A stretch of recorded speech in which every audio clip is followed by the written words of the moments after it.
Assalamualaikum warahmatullahi wabarakatuh.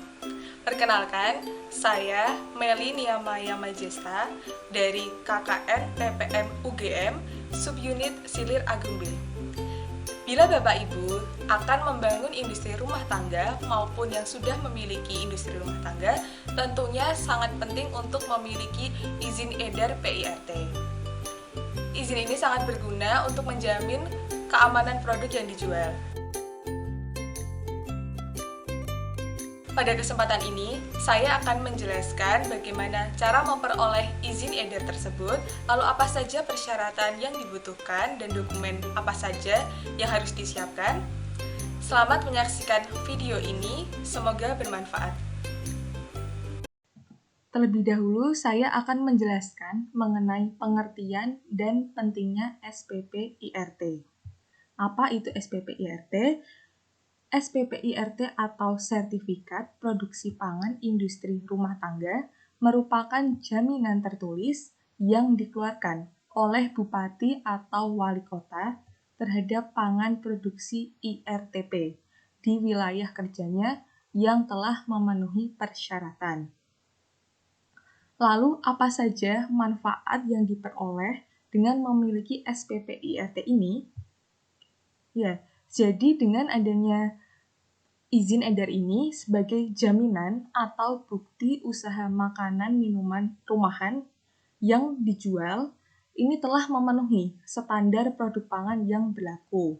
Jadi produk pangan ini sudah terjamin keamanannya, sehingga para konsumen juga akan menjadi lebih percaya terhadap produk ini dan tidak ragu untuk membeli produknya. Ya, setelah kita mengetahui dari pengertian dan juga manfaat SPP IRT ini, tentunya kita juga perlu mengetahui apa saja syarat-syaratnya. Jadi ada 6 syarat. Untuk syarat yang pertama, jenis pangan termasuk golongan PIRT. Apa saja golongan tersebut?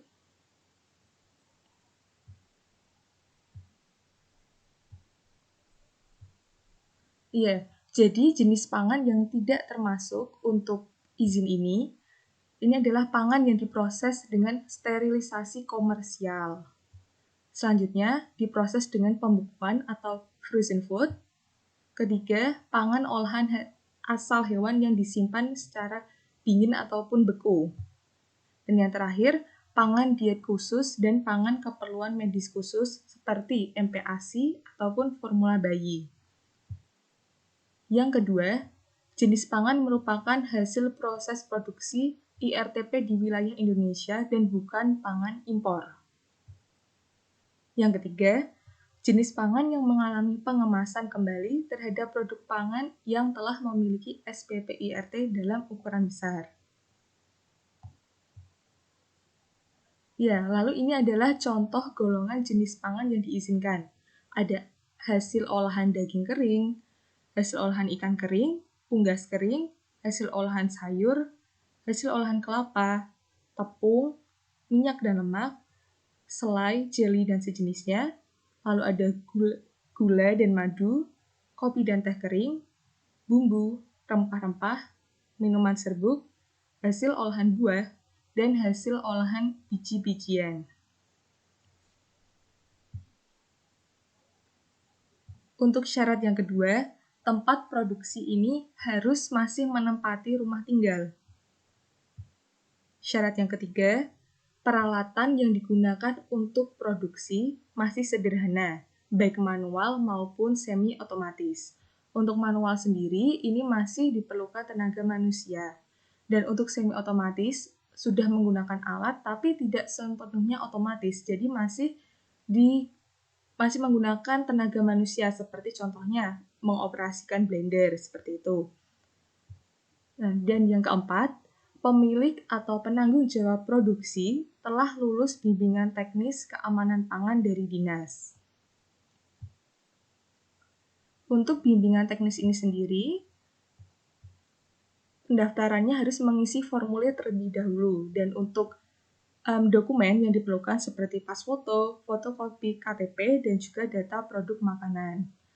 Lalu dari bimbingan teknis sendiri ini, terdapat beberapa materi yang akan disampaikan, seperti UU Bidang Pangan, Keamanan dan Mutu Pangan, Teknologi Pengolahan Pangan, Prosedur Operasi, Cara Produksi Pangan yang Baik, Penggunaan BTP, Persyaratan Label dan Iklan Pangan, dan yang terakhir ada Etika Bisnis.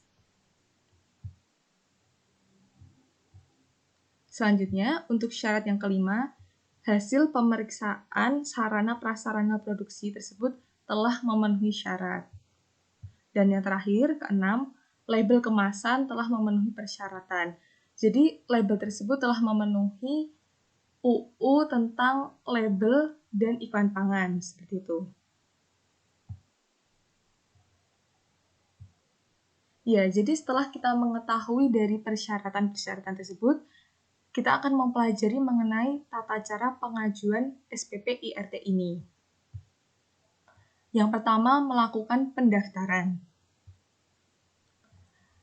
Ya, jika nanti berkas yang telah didaftarkan tersebut lengkap, maka dapat melanjutkan di tahap berikutnya, yaitu mengikuti penyuluhan bimbingan teknis dari Dinas Kesehatan.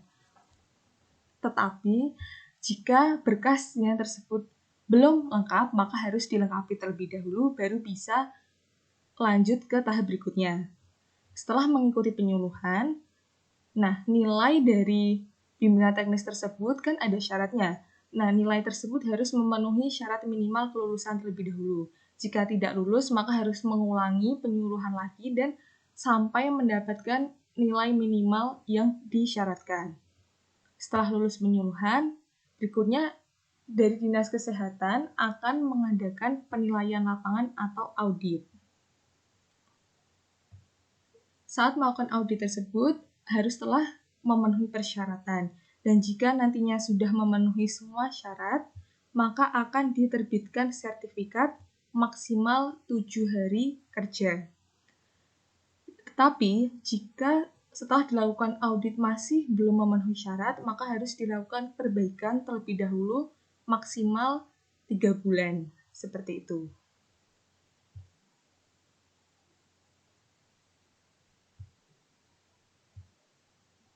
Ya, jadi untuk pengurusan SPP IRT ini dimulai dari pendaftaran hingga penyuluhan dan audit itu semua biayanya gratis, kecuali untuk pengujian laboratorium produk.